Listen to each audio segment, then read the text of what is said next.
Commit your way to the Lord, trust also in him, and he shall bring it to pass. Psalm 37 verse 5.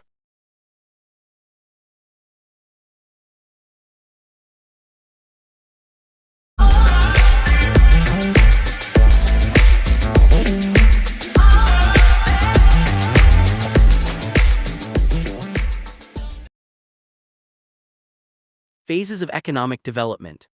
Definition of terms. Economic development is a total process which includes not only economic growth or the increase in the given amount of goods and services produced by the country's economy, but also considers the social, political, cultural, and spiritual aspects of the country's growth. Economic development phases are the distinct stages involved in the total process of economic development in a particular country. These include economic growth, improvement of the Human Development Index, HDI, availability of benefits provided by science and technology, and the societal improvement of the opportunities and general welfare of its members. Economic growth, increase in the given amount of goods and services produced by the country's earning. Adam Smith was the first development economist. His work, The Wealth of Nations, was published in 1776. The scientific study of the processes and problems of society in Asia, Africa, and North America has emerged only over the past 50 years. Although material wealth accumulation is among the concerns of genuine economic development, its greater concern is the total improvement of the quality of people's lives. This, in turn, is related to sustainable economic development issues in a country which greatly influences business management. Sustainable economic development ensures that the present needs of a particular generation are fully met without endangering the ability of future generations to also fully meet their own needs. Business managers must be conscious of their decisions to avoid the abuse of ecological elements, air, water, and soil, as this will threaten sustainable economic development. Different countries have different management strategies to encourage ecological respect and prevent damage to the environment. Common environmental and ecological problems that have to be dealt with by business managers include destruction of natural habitats, depletion of clean water resources, urban, industrial, and agricultural pollution, and many more. In September 2000, world leaders gathered for the Millennium Summit and thus adopted the United Nations (UN) Millennium Declaration.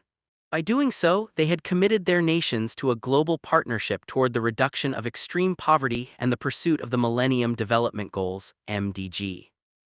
The MDGs, according to the UN, are the world's time-bound and quantified targets for addressing extreme poverty in its many dimensions: income poverty, hunger, disease, lack of adequate shelter, and exclusion, while promoting gender equality, education, and environmental stability. The deadline for the fulfillment of the MDGs was set for 2015. The following are the MDGs. 1. Eradicate extreme hunger and poverty. 2. Achieve universal primary education. 3. Promote gender equality and empower women. 4. Reduce child mortality. 5. Improve maternal health. 6. Combat HIV, AIDS, malaria, and other diseases. 7. Ensure environmental sustainability. 8. Develop a global partnership for development. Meanwhile, the National Economic and Development Authority (NEDA) has laid out the Philippine Development Plan (PDP) 2011-2016, which adopts a framework of inclusive growth, which is high growth that is sustained, generates mass employment, and reduces poverty. The PDP is focused on the following areas: 1. Pursuit of inclusive growth. 2. Macroeconomic policy. 3. Competitive industry and services sectors. 4. Competitive and sustainable agriculture and fisheries sector. 5. Accelerating infrastructure development. 6. Resilient and inclusive financial sector. 7. Good governance and the rule of law. 8. Social development. 9. Peace and security. 10. Conservation, protection, and rehabilitation of the environment and natural resources. It is evident from the PDP-focused areas that they cover not only the economic and industrial goals of the Philippines, but also the social, environmental, and peace and security aspects. The MDGs and the PDP can help guide the management of businesses in the Philippine setting. In particular, the PDP must be taken into consideration in order to deem management as appropriate or country-specific. Another potential means for economic growth and development is the planned integration of the 10 Southeast Asian nations in 2015, which include the Philippines. The Association of Southeast Asian Nations, ASEAN Economic Community, AEC, could help the Philippines achieve its goal of inclusive growth that creates jobs and reduces poverty. According to a joint study by the International Labor Organization (ILO) and the Asian Development Bank (ADB), titled ASEAN Community 2015.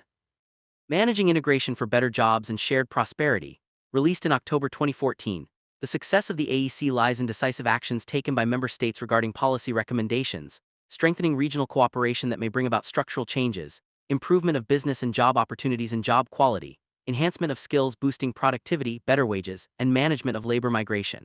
These may ensure that the benefits of equitable growth and development are shared among member countries and sectors. Since the AEC is envisioned to become a single common market and production base for an estimated 600 million people of different nationalities, it means freer flow of goods, services, investments, and labor. The study concluded that new opportunities for growth and prosperity may emerge, but the challenge is to ensure that growth is inclusive and prosperity is shared. Obviously, managers of businesses here in the Philippines must be concerned about the findings of the study, as these are new challenges for them. The improvement of management style and the skills training and education of their human resources are needed in order to cope with the possible changes that will be brought about by the ASEAN integration in 2015. I can do all things through Christ who strengthens me. Philippians 4 verse 13.